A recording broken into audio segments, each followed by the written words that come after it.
"He's in the doorway." One of them laughed like I was a damn joke.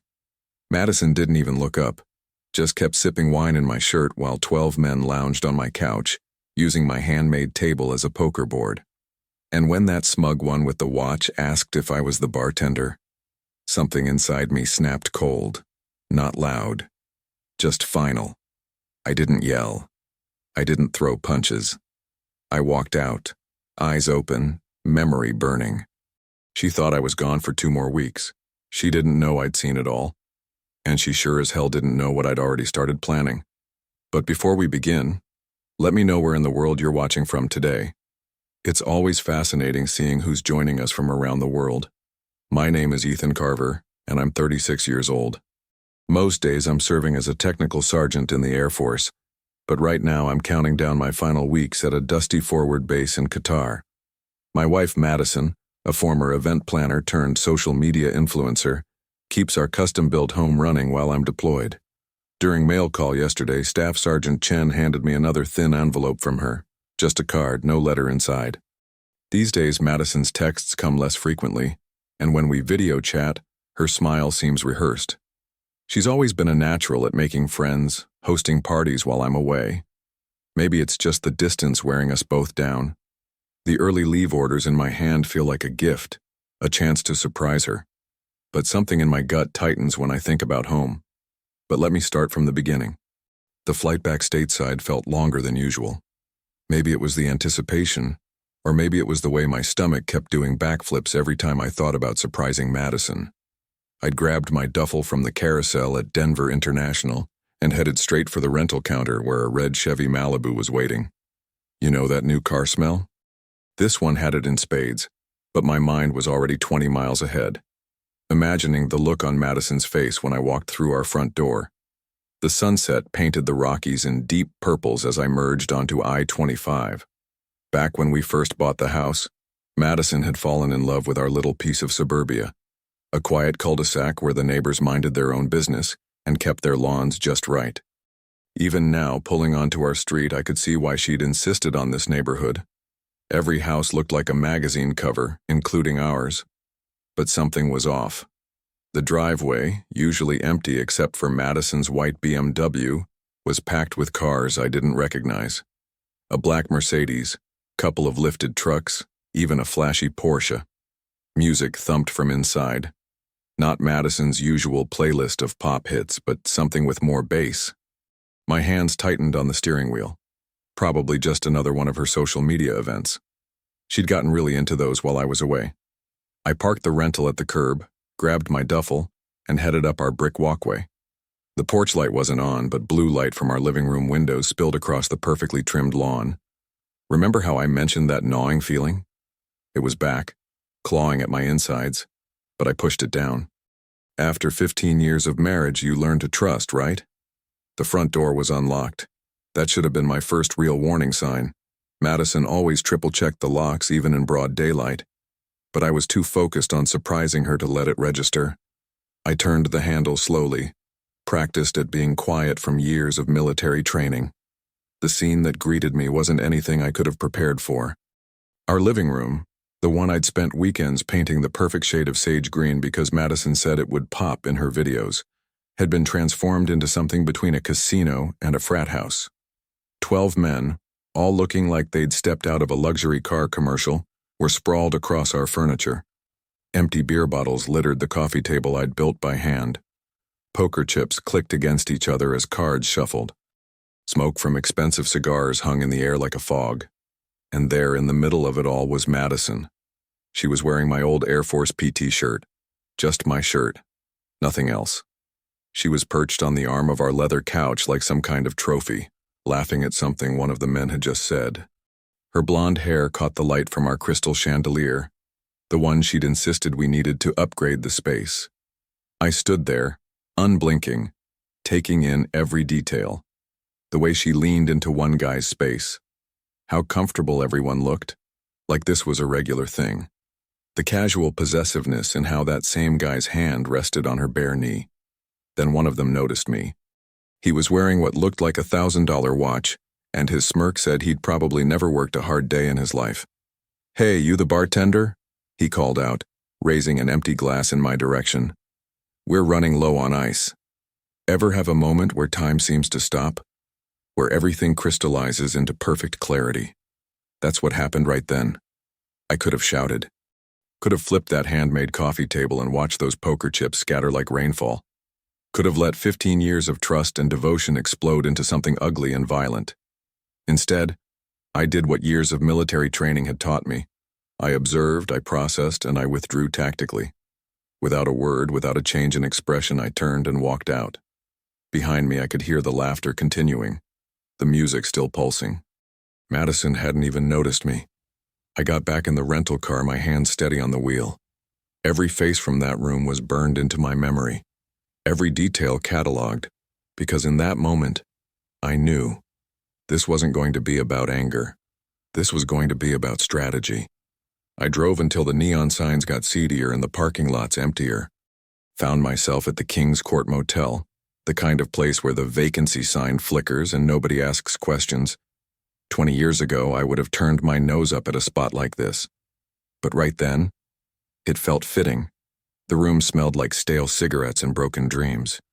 You know that smell, where even the fresh paint can't quite cover what came before. I dropped my duffel by the door and sat on the edge of the bed, still in my service uniform. The springs creaked under my weight, a sorry sound that matched the hollow feeling in my chest. My phone buzzed. Madison. A text with a heart emoji, asking if I was coming home soon. My stomach turned. She didn't know I'd seen everything, that I was already home, that I'd watched her turn our living room into. I couldn't even finish the thought. I lay back on that thin mattress, staring at water stains on the ceiling that looked like continents on a map. Every detail from our house played back like a movie I couldn't stop. The poker chips scattered across my handmade table, the cigars burning in crystal ashtrays, wedding gifts from her parents, Madison's bare legs, my PT shirt barely covering. God, sleep wasn't happening. Around 3 a.m., I fired up my laptop. Had to know what else I'd missed while playing the trusting husband. First stop, our joint accounts. The numbers didn't look right. Way too low for what should have been there. I dug deeper, tracking transfers and withdrawals over the past year. My throat went dry. Regular movements to accounts I didn't recognize. Small at first, like she was testing the waters. Then bigger. Much bigger. The construction bonus I'd earned on my last deployment? Gone. The inheritance from my grandmother? Moved to some investment account with only her name on it.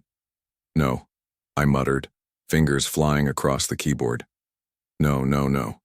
The house was next. I pulled up county records expecting to see my name alone on the deed. I'd bought it before we married, used my VA loan, made every payment myself. But there it was in black and white. Madison had been added as co-owner 6 months ago. My head spun. The power of attorney. I'd given it to her before deploying, trusting she'd handle emergencies, pay the bills, keep our life running smooth. Instead, she'd used it to systematically position herself to take everything. The bedside lamp cast weird shadows as I dug deeper into our finances. Investment accounts emptied, credit cards maxed. Even my restored '67 Mustang, the one thing I'd asked her never to touch, had a loan against it I knew nothing about. Dawn was breaking when I finally had the full picture. She hadn't just been planning parties while I was gone. She'd been planning an exit, a clean sweep. If she filed for divorce now, she'd have legal claim to half of everything. More probably, given how she'd restructured our assets. The AC unit rattled to life, blowing stale air across my face. I thought about all those deployment calls, her complaints about being lonely, about missing me. How many of those had she made from our bed with someone else right there? How many times had she smiled at the camera while signing papers to steal my life? My hands should have been shaking, my breath should have been ragged, but something cold and clear was settling over me instead. This wasn't about emotion anymore. This was about survival. I opened my phone's contacts, scrolled until I found Alan's number. He'd been JAG Corps before retiring, now ran his own practice. More importantly, he'd seen this kind of thing before, knew how to handle it quiet and clean. The phone rang 3 times before his gruff voice answered. "Ethan, thought you were still overseas." "I need your help," I said, my voice steadier than I felt. and I need you to keep this between us. Talk to me. I took a deep breath. How much do you know about financial fraud during active deployment? The sun wasn't fully up when I met Alan at Rosie's Diner, the kind of place where the coffee's always burnt, but nobody complains. He was already there, nursing his third cup, looking like he'd stepped right out of a recruitment poster for retired JAG officers. Crew cut still regulation sharp, even if it had gone silver years ago. You look like hell, he said as I slid into the booth. Feel worse. The vinyl seat crackled under my weight. A waitress appeared, but Alan waved her off with a practiced hand. Start from the beginning, he said, leaning back. Every detail matters. So I told him. The surprise return, the poker party, Madison in my shirt, the financial trail I'd uncovered in that motel room. Alan didn't interrupt, didn't judge, just listened with those steady eyes that had probably seen 100 cases like mine. When I finished, he pushed his empty cup aside. First thing, you did right not confronting her. Moment you show your hand, she'll lawyer up and start covering tracks. There's got to be something illegal about what she's done, I said, keeping my voice low, even though the nearest customer was 3 booths away. Oh, there is. Alan's face hardened. Using power of attorney to transfer assets without disclosure? That's fraud. Adding herself to the deed without proper notification? That's worse. But proving it takes time. And time. He tapped his watch. Time's not on our side. The waitress swung by again. This time I ordered coffee. Needed something to steady my hands. The smell reminded me of early mornings with Madison, back when I thought we were building something real. Here's what we do, Alan continued, pulling out a notepad. First, we freeze what we can. Joint accounts, credit lines, anything she hasn't already compromised. I've got contacts at the bank who can expedite things, keep it quiet. I nodded, watching him write. His handwriting was sharp, decisive, like everything else about him. Second, he said, we document. Everything. Every party, every unauthorized transfer, every man who walks through that door. You said the house is yours originally? Built it myself. Well, contracted it. Used my VA loan. Good. That helps. But we need proof of what's happening inside those walls, legal proof. My coffee arrived, black as tar. Cameras. Smart ones. Motion-activated, cloud storage she can't access. Audio too, if possible. He paused, studying me. You sure you can handle going back? Playing normal? The question hit harder than I expected. Could I? Could I walk through that door? Kiss those lips? Knowing what I knew? Have to, I said finally. Can't protect anything if I don't. Alan nodded slowly. All right. Send her a text. Something casual about delayed travel. Let's see how she responds. I pulled out my phone, typed, flight delayed in Germany. Paperwork mess. Should be home in 3 days. Miss you. The response came fast. Miss you more. Can't wait to see you. House is so empty without you. My jaw clenched. Alan read the message and grunted. Good. She doesn't suspect. Keep that mask on, Ethan. Every minute counts. 3 days later, I walked through my front door with my duffel bag and a small package of hidden cameras. The house was spotless. No trace of that poker party. No hint of what I'd witnessed. Madison came running down the stairs in black lingerie I'd never seen before. Baby. She threw herself into my arms, all warmth and perfume and practiced passion. I've missed you so much. I hugged her back, smiled, played my part. Missed you too. Over her shoulder, I was already mapping camera angles, planning placement points. Living room first, then kitchen, home office. She pulled back, traced a finger down my chest. You must be exhausted. Why don't you grab a shower while I open some wine? Then I can show you just how much I missed you. Sounds perfect. I kissed her forehead, feeling nothing but cold purpose where love used to live. As I climbed the stairs, her phone chimed. She glanced at it, then quickly typed something with a small smile I now recognized all too well. I kept walking, kept my face neutral. Alan was right. Time wasn't on our side, but neither was karma. And I had work to do.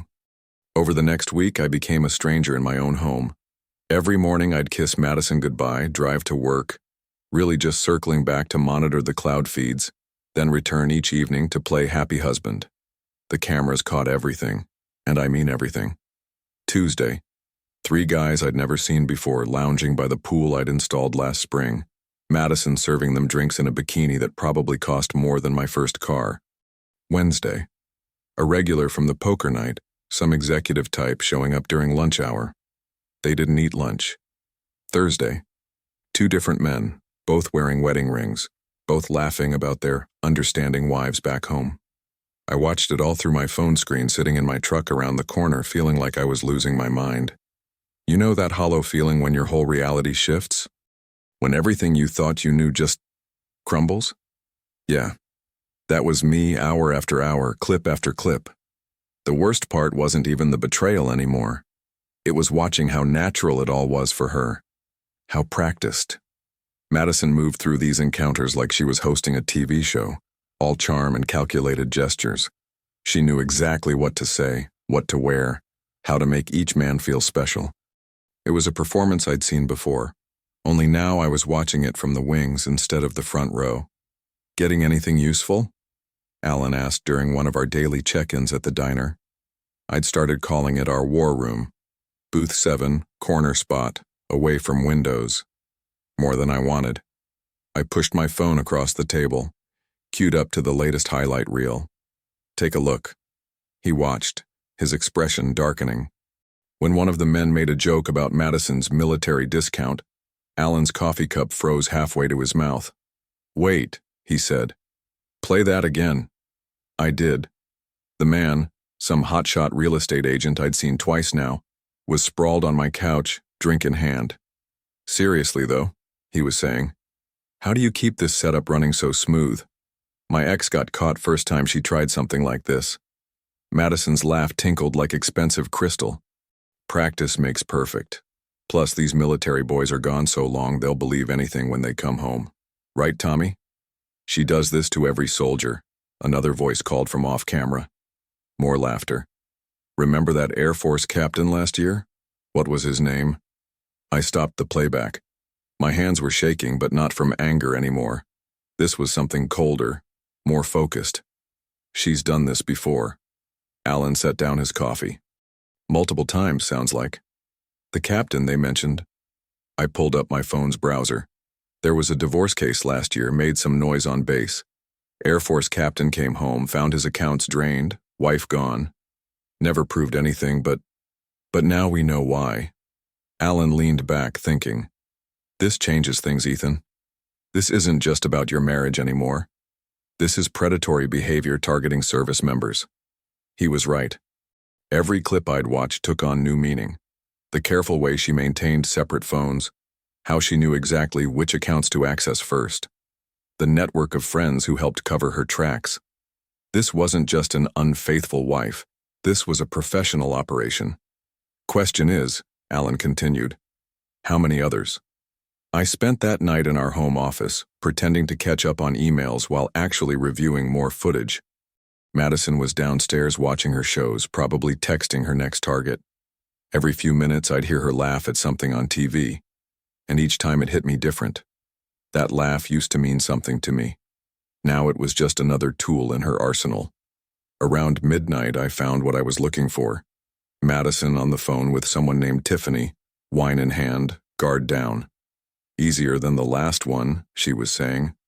No prenup, joint accounts, and he's so busy being the perfect husband he never checks the paperwork I send him. I mean, who gives full power of attorney these days? You're terrible, Tiffany giggled. How many is this now? Including Ethan, number 4, but this one's the biggest score yet. House, savings, retirement, and his benefits mature next month. Perfect timing, right? They laughed together, and something in me finally broke. Not in a violent way. More like ice cracking under pressure, revealing something harder underneath. I wasn't just fighting for my assets anymore. I was fighting to expose a predator who targeted men like me, men who served, who trusted, who believed in things like duty and honor. I clicked off the monitor and sat in the dark, listening to Madison laugh at her TV show downstairs. 4 marriages, 4 lives deliberately targeted and destroyed. And I was supposed to be number 4. Not anymore. The next morning, Alan called before sunrise. His voice had that tight focus I'd heard him use during tough cases. "Meet me. Now." Usual spot. 20 minutes later, I slid into our booth at the diner. Alan already had a stack of papers spread out, his reading glasses perched low on his nose. He didn't look up when I sat down. "Coffee?" the waitress asked. "Black, thanks." I turned to Alan. "What couldn't wait?" He pushed a single sheet across the table. "Found this doing a record sweep. Your wife's been busy." The paper was a confirmation email, automatically generated when someone schedules an appointment. Madison's name was at the top, along with a date exactly 31 days out. The recipient? Jensen and Associates Family Law. My stomach dropped. She's meeting divorce lawyers. Not just any divorce lawyer. Alan tapped the firm's name. Jensen specializes in military divorces. They're known for one thing: maximizing benefit claims during the maturation window.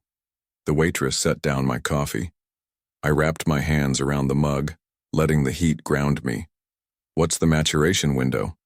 It's the period when your military benefits fully vest. Hit the 10-year mark in service and your spouse becomes eligible for a portion of your retirement, plus health care, commissary privileges, the works. Alan leaned forward. "How long you been in?" 9 years, 11 months. The numbers clicked.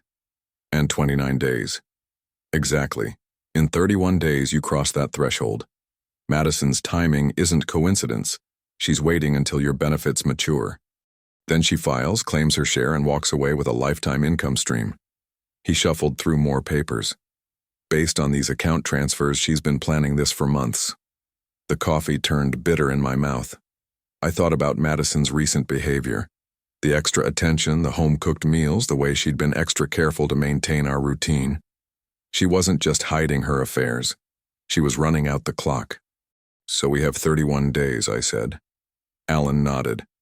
"To build an airtight case, document everything, every party, every visitor, every unauthorized account access. We need proof this isn't just infidelity, it's premeditated fraud." Back home, I moved through the day like nothing had changed. Made breakfast, kissed Madison goodbye, went to work. But inside, every second felt like a countdown. When I checked the hidden cameras that evening, my hands shook with urgency. Madison was in rare form that night, hosting another one of her girls' nights. I sat in our bedroom, headphones on, listening to her hold court downstairs. The wine was flowing, tongues were loose, and my recordings caught everything. "Seriously, though," one woman slurred, "how do you keep track of it all?" "The dates, the account, organization, honey." Madison's voice was clear, controlled. Even drunk, she stayed on message. "Everything has its time. You just have to be patient." Patient. The word echoed in my head as I reviewed footage late into the night. While I'd been deployed following orders, serving with honor, she'd been patient too. Waiting, planning, calculating the exact moment to strike. The next morning, I met Alan again. He'd found more. Credit card statements showing purchases of luxury items, hidden account transfers, even a lease application for a new apartment in her name only, all dated to start next month. "She's not leaving anything to chance," he said, spreading out the evidence. "Every detail's covered." I thought about the house we'd built, the life we'd planned. What are my options? Legal countermoves, mainly. We can flag accounts, document the fraud pattern, build a case for alienation of assets. But we have to be careful. Alan took off his glasses, rubbed his eyes. One wrong step, one hint that you know, and she'll accelerate her timeline. File early, claim emotional distress, paint you as the aggressor. The diner's morning rush swirled around us. Families eating breakfast, workers grabbing coffee, normal people living normal lives. Meanwhile, I was watching my world tick down one day at a time. 30 days left, I said quietly. Alan gathered his papers. Then we better get to work. That evening, I watched Madison prepare dinner, humming to herself in the kitchen. She'd chosen my favorite meal, pot roast just like my mom used to make. The domesticity of it all felt surreal now. Every smile, every touch, every "I love you," all calculated moves in her endgame. I smiled back, played my part, and thought about the cameras recording upstairs. 30 days, The clock was running. I'd planned this wine night down to the bottle. Madison loved showing off her hosting skills, especially when I was home to play the dutiful husband. So I suggested we have people over to celebrate my early return. She jumped at the chance. The living room filled with her usual crowd by 8. I played my part, greeting guests, opening bottles, then excusing myself to catch up on emails in my study. Really, I was watching the feeds, headphones in, recording everything. "Another glass, Tiff?" Madison's voice came through crystal clear on the kitchen cam. "Someone's got to help you finish these." Tiffany lounged against the counter, already 3 drinks deep. "Though I'm sure your rotation could handle it." My fingers tensed on the mouse. "Rotation?" Madison laughed, but there was an edge to it. "Shh, not so loud. Ethan's upstairs." "Please, he's probably lost in spreadsheets." Tiffany rolled her eyes. "Besides, your system's foolproof. What is it now? Mondays are for Mark, Wednesdays for Will." "Stop," Madison hissed, but she was grinning. The wine had loosened her usual guard. "You make it sound so organized." "Isn't it, though?" Another woman, Sarah, I think, joined them. "You've got it down to a science." I switched cameras, following them back to the living room. The group had dwindled to Madison's inner circle, maybe 5 women total. Perfect. Intimate settings made for better confessions. "It's not rocket science," Madison was saying, sprawled elegantly on our couch. "Military husbands are predictable. They're gone so much they get desperate for connection, send a few caring texts, show up with homemade food." She shrugged. "They practically beg to help with bills, renovations, whatever you need." My stomach churned. The camera caught every detail. Her satisfied smile, the casual way she dismissed years of manipulation. "But what about when they come home?" Sarah asked. "Like Ethan, showing up early. That's why you keep them happy." Madison twirled her wine glass. "Make them feel special, needed. Meanwhile, everything's already in place. Accounts, properties, benefits. By the time they realize anything's wrong," she made a flowing gesture with her hand, "you're already set." The confession was perfect, clear, damning, and completely voluntary. I started copying the footage to my secure drive. "Still," Tiffany said, "you should be careful. Men talk. What if they compare notes?" "They won't." Madison's confidence was absolute. "They're too embarrassed, too proud. Besides, who would they tell? Their commanding officers? Their wives?" She laughed. "Trust me, I've done this before. They always choose silence." I sat back, letting the weight of her words sink in. How many others had there been? How many lives had she? A notification popped up on my phone. A text from Tiffany to Madison. "He's in his study. Been there all night. Probably watching sports scores." What? I scrolled up. There were dozens of messages, stretching back weeks. Tiffany reporting my movements, my conversations, even forwarding screenshots of our texts about meeting Alan. My hands went cold. Tiffany, who'd helped me plan this wine night, who'd suggested which cameras to buy, who'd sworn she was on my side, had been Madison's spy all along. The feed showed her now, phone held low in her lap, typing another update. I'd trusted her, confided in her, and she'd been feeding Madison intelligence since day one. "Everything okay up there, honey?" Madison's voice carried up the stairs, sweet with manufactured concern. "Fine," I called back, forcing lightness into my tone. "Just finishing up." On screen, Tiffany smirked and sent another text. I watched Madison check her phone, then share a knowing look with her friend. The revelation hit me like a physical blow.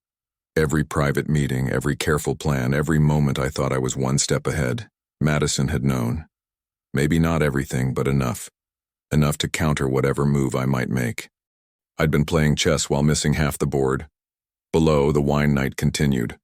Madison held court, Tiffany kept typing, and I sat frozen in my study, watching my carefully constructed strategy crumble. The confession I'd captured suddenly felt hollow. What good was evidence when your enemy knew your every move? The next few days blurred together like a bad dream. I went through the motions, smiled at Madison's morning kisses, nodded at her stories, played the returning husband while my mind spun in useless circles. Every camera feed felt tainted now. Every careful plan seemed to mock me. Remember those old military training exercises where you'd spend days setting up the perfect approach, only to find out the enemy knew your position all along? That hollow feeling in your gut when you realized you'd been compromised from the start? This was worse. This was personal. I stopped checking the footage, stopped taking notes. What was the point? Madison had her spy network, her practiced routine, her airtight schedule. Meanwhile, I was living on coffee and spite, jumping at shadows in my own house. The walls felt like they were closing in, especially at night when Madison's breathing beside me seemed to echo with silent victory. "Honey, you seem distracted," she said one morning, sliding a plate of eggs in front of me. "Still adjusting to being home?" I forced a smile. "Just tired." She touched my shoulder, and I had to fight not to flinch. Poor baby. "Maybe we should plan a nice dinner, just the two of us." "Sure." The word tasted like ash. Behind her concern, I could picture her texting Tiffany, documenting every response, every reaction. That afternoon, I found myself parked outside our local VA office, staring at nothing. The autumn wind rattled dead leaves across my windshield. A memory hit me. Madison and me, years ago, raking leaves together, laughing as our dog charged through the piles. Had any of it been real? Or was I just another mark from the start, chosen for my predictable deployment schedule and trustworthy nature? My phone buzzed. Alan. I ignored it. He tried again. And again. Finally. "Get your ass to Charlie's Coffee. Now." "That's an order, Sergeant." I almost deleted it. But some habits die hard. And when a senior officer gives you that tone, even a retired one, you move. Charlie's was nearly empty, the afternoon crowd long gone. Alan sat in the back booth, 2 cups already waiting. He looked tired, but his eyes were sharp as ever. "You missed our check-in," he said as I slid in. 3 days running. I stared at the coffee. "Been busy." "Been hiding, you mean?" His voice carried that same steady authority that had commanded courtrooms for decades. "Tiffany played you. It happens. But you're letting it break you. She knew everything, Alan. Every move, every plan." "So what?" He cut me off. "You think this is the first time someone's had inside intel? Hell, half my cases involved leaked information. Doesn't mean you quit. It's different. This is my life, my home." "Exactly." He leaned forward. "This isn't just about property, son. It's about reclaiming your name." Something in his tone made me look up. His expression was dead serious. "Your name," he continued, "is everything you've built. Every promotion earned, every mission completed, every promise kept. Madison isn't just trying to steal your house. She's trying to erase who you are, turn you into another silent victim. Another embarrassed ex who slinks away with his tail between his legs." The words hit like physical blows, each one finding its mark. "You really want to let her write your story?" He pushed my coffee closer. "Want to let her tell people how you ran when things got tough? How you abandoned everything you built because one setback was too much?" "No." The word came out before I could think. "Then stop sulking and start thinking. So Tiffany's a mole? Fine. Feed her what you want them to see. Make their intelligence work for you." I felt something stir in my chest, that familiar tactical focus that had gotten me through countless missions. "Your name," Alan said quietly. "Your story. Your move." I took a long drink of coffee, letting the warmth and caffeine chase away the fog of defeat. He was right. I'd been so focused on the betrayal, I'd forgotten the most basic rule of warfare. Sometimes a compromised position creates the perfect opportunity for counterattack. "Okay." I straightened up. "You're right. Game back on." Alan's weathered face creased in a smile. "Now that's more like it. Let's talk strategy." The next morning, I met Alan at his home office, a converted garage that smelled of coffee and old law books. He'd cleared his whiteboard, and now it held a timeline of Madison's activities, each entry marked with corresponding evidence. "First rule of warfare," Alan said, tapping the board with a marker. "Know your enemy's patterns. Your wife's got 3 weaknesses: social media, her reputation, and money. In that order." I nodded, remembering how Madison checked her phone every few minutes, even during dinner. She lives for those likes and comments. Exactly. And that public image she's built? The faithful military wife, supporting her deployed husband? Alan's smile was grim. It's about to become her biggest liability. We spent the next 4 hours organizing evidence. The hidden cameras had caught more than just the poker parties. They'd recorded conversations, admissions, even Madison coaching other women on how to handle their deployed husbands. Each clip was dated, backed up, and categorized. What about Tiffany? I asked, thinking of our security breach. Alan's eyes gleamed. Sometimes the best move is to let your opponent think they've got the upper hand. Every text you send, every conversation you have, make it boring, normal. Let them think you're clueless. That afternoon, I drove to 3 different electronic stores, paying cash for burner phones and portable hard drives. You learn a thing or two about operational security in the Air Force, and right now, those skills were serving me well. Remember those motion-activated cameras I'd installed? They weren't just recording video. They were logging MAC addresses from every phone that connected to our Wi-Fi. Each visitor left a digital fingerprint, and with Alan's legal expertise, we could subpoena their identities if needed. But the real smoking gun, Alan said, pulling out a thick folder, is the financial trail. He spread documents across his desk. Bank statements, property records, power of attorney forms, all showing a clear pattern of Madison moving assets and adding her name to titles just before my benefits matured. This isn't just infidelity, Alan explained. This is premeditated fraud. And better yet, we can prove she's done it before. 2 of Madison's previous relationships had ended similarly, both military men, both deployed when things fell apart. Alan had tracked down one of them, now stationed in Germany, who'd agreed to provide a sworn statement. The cease and desist letters are ready, Alan said, showing me the drafts. 1 for Madison, 1 for each regular visitor, and a special one for that gym where they all meet. He paused. You sure about the timing? I thought about Madison's schedule, how she checked her phone first thing every morning.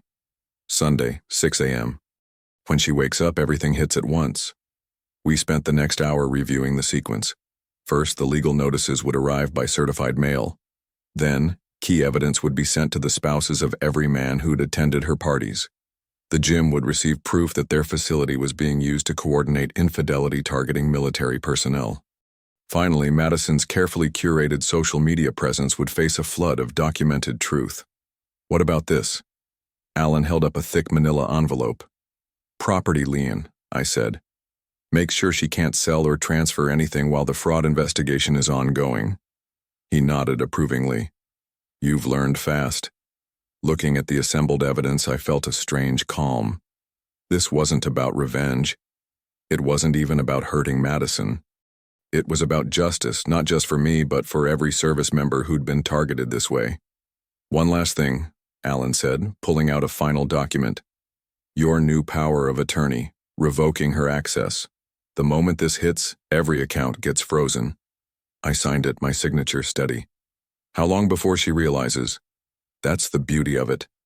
By the time she understands what's happening, it'll be too late to stop it. Alan gathered everything into separate folders, each labeled and dated. All the pieces are in place. You ready? I thought about Madison sleeping peacefully in our bed, probably dreaming about the life she thought she'd steal from me. Yeah, I'm ready. Alan clapped my shoulder. Then let's make justice happen. We spent the final hour double-checking every detail, every timestamp, every delivery confirmation. The evidence was backed up in 3 different locations. The legal documents were ironclad. Even Tiffany's surveillance would work in our favor. Every normal conversation I'd had was now proof I'd acted in good faith while Madison plotted. All that remained was execution. Sunday morning came crisp and clear. I'd barely slept, but my hands were steady as I knotted my tie, the blue one Madison had given me last Christmas. Funny how life comes full circle, isn't it? The restaurant, Cafe Meridian, was Madison's favorite weekend spot. Every Sunday, like clockwork, she'd meet her circle there for mimosas and gossip. I knew she'd be at her usual table on the terrace, holding court like some social queen. I parked across the street at 10:45. watching the usual crowd filter in. The manila envelope sat heavy in my hands, each page inside carefully organized. Alan had triple-checked everything yesterday. "Remember," he'd said, "calm and direct. No speeches, no drama. Let the evidence do the talking." The sound of familiar laughter drifted across the patio. Madison's practiced social laugh, the one she used when she wanted to draw attention. I caught sight of her through the decorative shrubbery, wearing that white sundress she loved, champagne flute in hand. Tiffany sat beside her, phone probably ready to record whatever scene they expected me to make. You know that moment before a thunderstorm hits? When the air gets thick and everything goes quiet. That's what it felt like as I walked across that patio. Conversations dimmed. Forks paused mid-bite. I guess a uniformed Air Force technical sergeant isn't their usual brunch entertainment. Madison saw me coming. Her smile flickered but held, that perfect practiced mask she wore so well. "Honey, what a surprise. We were just talking about—" I placed the envelope on her plate right between her half-eaten eggs Benedict and that overpriced avocado toast she always ordered. "What's this?" She tried to keep her voice light, but I caught the tremor. "Everything," I said simply. "Every video, every bank transfer, every message. Open it." Her fingers shook slightly as she broke the seal. The first page was the cease and desist order, followed by the property lien. But it was the QR code that made her face drain of color. She knew exactly what it linked to. "You can't," she started. "I already did." I checked my watch. About 2 minutes ago, actually. Everyone's wives, girlfriends, and partners just received the same video compilation. Full footage of every poker night, every deployment party, every conversation about targeting military families. Phones started buzzing around the restaurant. I heard gasps from nearby tables as people opened their messages. Someone dropped a glass. Tiffany was frantically typing on her phone, probably trying to warn the others, but it was too late. "The gym membership's been revoked," I continued, keeping my voice level. "Your social media accounts are being flooded with evidence as we speak. Your lawyer received proof of premeditated fraud this morning. I doubt he'll continue representing you." Madison's mask cracked. Real fear crept into her eyes as she flipped through the pages. "These accounts, and they're frozen? Along with the credit cards. The power of attorney's been revoked. Oh, and those 3 other servicemen you pulled this scam on before me? They've provided sworn statements." A woman at the next table stood up suddenly, phone in hand, staring at Madison with disgust. You're the one who—" She turned to her companion. "That's why Tom's been going to that gym." The ripple effect was starting. More phones buzzed. More people stood. Madison's carefully constructed social world was unraveling in real time. "You had no right," she hissed, trying to keep her voice down as heads turned our way. "Actually, I had every right. It's all there in the paperwork, including the evidence that you planned to file for divorce the day my benefits matured." I straightened my tie. "You should read it carefully. Your new lawyer will want to know what they're dealing with." Tiffany tried to intervene. "Madison, don't say anything else. We can—" "You might want to check your own inbox," I cut in. "Your husband seemed particularly interested in the footage from last month's poker night." That shut her up. Madison's hands were shaking so badly now she could barely hold the papers. "I'll fight this," she whispered, but we both knew it was over. "No," I said quietly. "You won't. Because every time you try, more evidence goes public. More people learn the truth. More families see exactly what you've been doing." The restaurant had gone completely silent. Every eye was on our table. Madison's perfect Sunday brunch had become her perfect nightmare. I turned to leave, then paused. "The movers will be there tomorrow at 9. Don't worry about the furniture. It's all documented as mine. Right down to that shirt you're so fond of wearing to your parties." The next 48 hours played out like a slow-motion car crash. You know, the kind where you can't look away? My phone kept buzzing with updates, each one another piece of Madison's world crumbling. First came the email from her lawyer's office. Not from Madison's lawyer himself. No, from his paralegal. Due to irreconcilable conflicts of interest and newly discovered evidence, our firm must withdraw representation. The message went on with a lot of legal speak, but the meaning was clear. No respectable attorney wanted their name anywhere near this case. I was at the base gym when Alan called. "You seen her Instagram yet?" "Don't follow her anymore," I said, racking my weights. "Smart man. But you might want to take a look. It's getting biblical out there." He wasn't wrong. Madison's carefully curated social media empire, all those sponsored posts and lifestyle shots, had transformed into a war zone. Comments flooded in from military spouses across 3 states. Women whose husbands had mysteriously started attending her networking events. Men who recognized their wives in the background of her pool parties. The facade was cracking, and behind it everyone could see the predator she really was.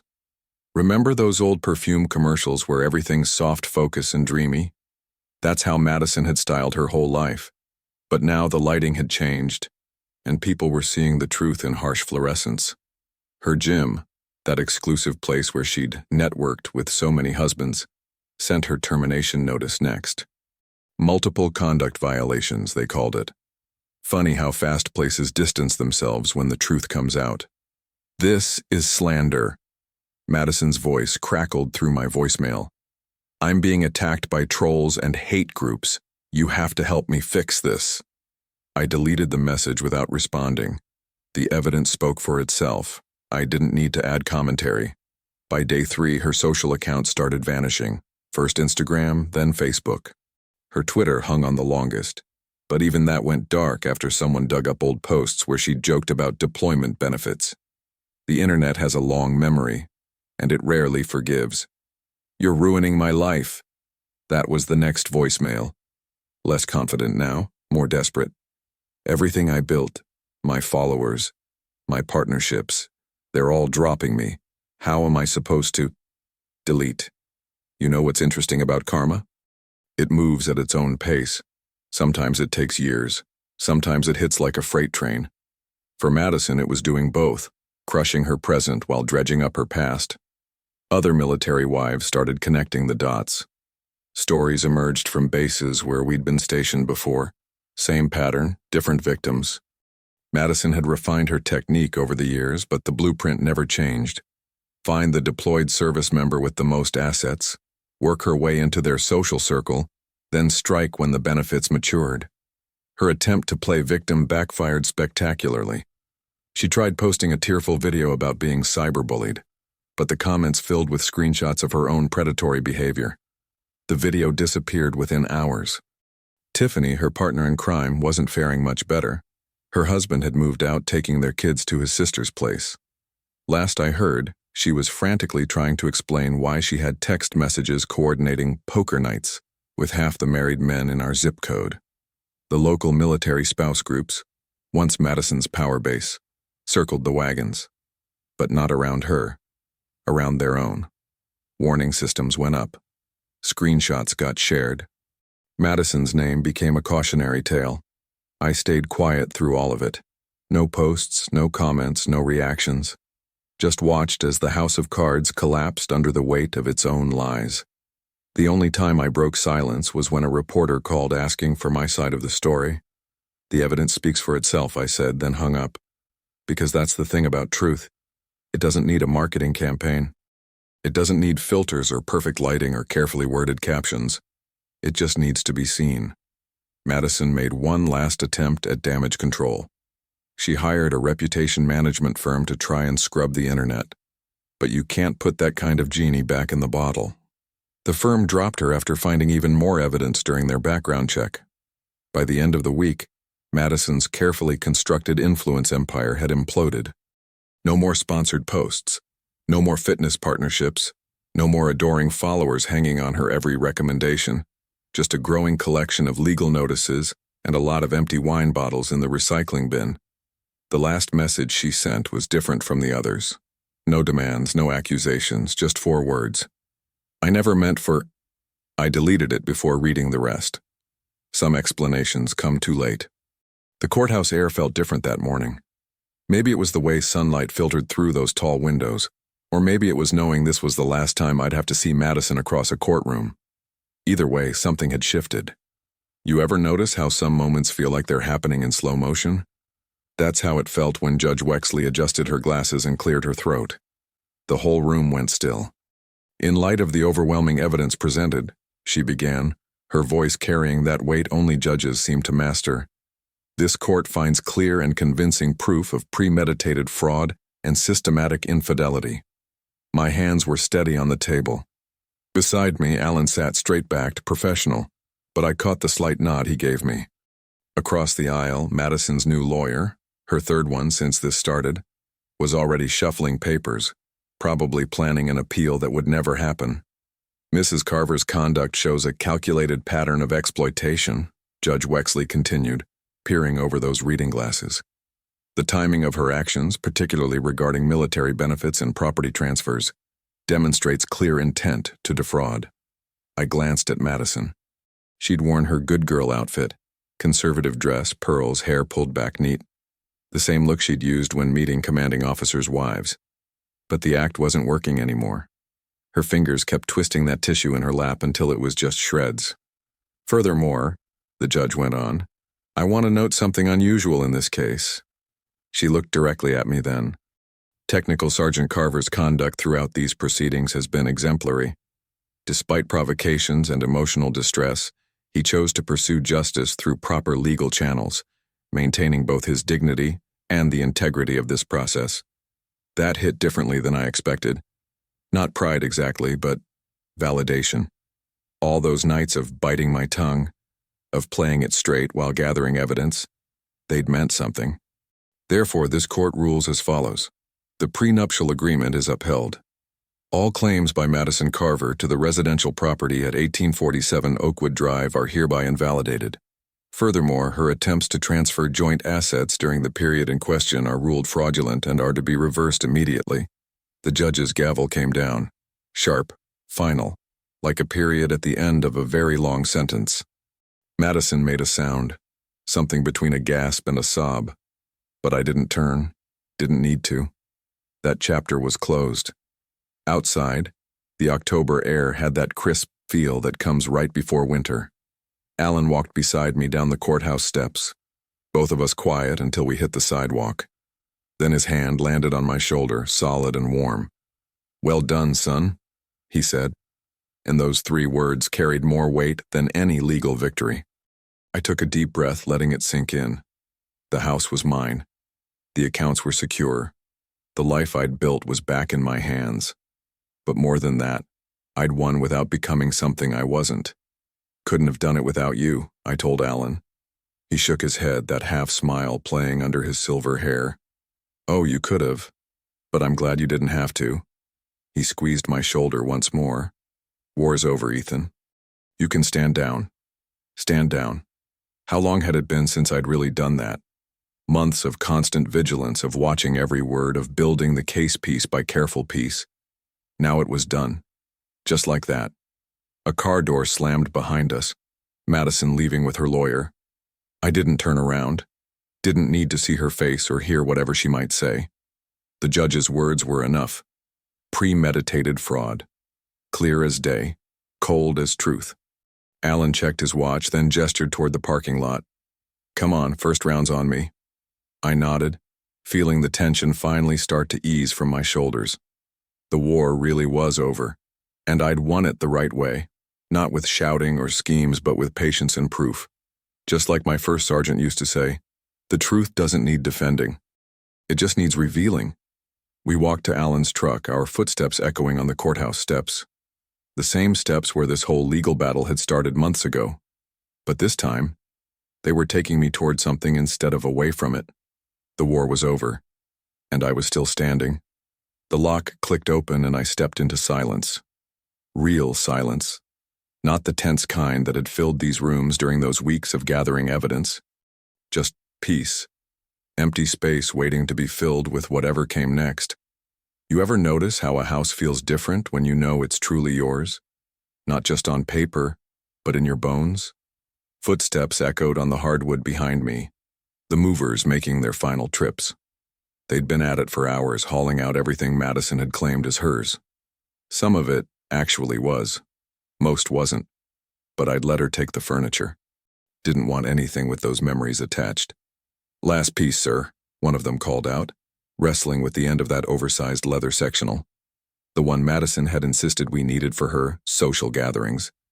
I watched them maneuver it through the door, remembering how many paychecks it had cost. How proud she'd been to show it off to her friends. Now it was just another prop being struck from the stage. Through the window I could see Madison standing by her ex-boyfriend Trevor's truck. She'd called him, of all people, to help with the move. Maybe because he was the only one who'd still take her calls. Maybe because she knew it would sting. But watching them load up my couch into his beat-up Ford, well, it felt more like closure than injury. She was crying, of course. Big, dramatic tears that probably looked great on someone's Instagram story. The same performance she'd given outside the courthouse, outside her lawyer's office, outside that brunch spot where I dropped the evidence bomb. But this time, there was no audience. Just me, watching through the window, feeling nothing but tired. The movers finished up, handed me the paperwork to sign. As the truck pulled away, Madison's tears kicked up a notch. She tried to catch my eye through the window. I turned away, headed for the study. Some scenes don't need a witness. My father's flag case sat on the desk where it always had, triangular and perfect. The glass caught the afternoon light, making the blue field of stars seem to glow. Dad never got to see this house, never knew Madison, but he'd taught me everything I needed to know about standing your ground, about doing things right, even when doing things easy was an option. I remember the day they gave us this flag. Mom was too broken to hold it, so I did. 17 years old, trying to stand at attention while my knees shook. The honor guard sergeant had looked me in the eye as he handed it over. "Your father served with distinction," he'd said. Simple words that carried the weight of a life well lived. The new deed lay next to the flag case, fresh from the courthouse. One signature line at the bottom, one name. Mine. No "and." No joint ownership. No fine print hiding daggers. Just 9 years of service, countless deployments, and every penny I'd saved made solid in black ink. I picked up the pen, the heavy one Dad had used to sign his retirement papers. Seemed fitting. Outside, I heard Trevor's truck finally pull away, taking Madison and all her carefully crafted fictions with it. My hand settled on the flag case as I leaned forward. The glass was cool and smooth, grounding. Dad would have understood this moment. He'd always said you can't control what people do to you, only how you respond. Character isn't built in victory, he'd tell me. It's built in how you handle defeat. But this wasn't defeat. This was reconstruction. The pen moved across the paper, my signature flowing clean and sure. No hesitation, no anger, just certainty, witnessed by 13 stripes and 50 stars. You don't rebuild trust. You rebuild yourself. I set the pen down next to Dad's flag, letting that truth settle into the quiet house. My house, my name, my life. Not perfect or unscratched, but standing. And sometimes, that's the biggest victory of all. I believe stories like this find us for a reason. If this one touched you, please subscribe. I share a new one every day, and tomorrow's might be the one your heart's been waiting for.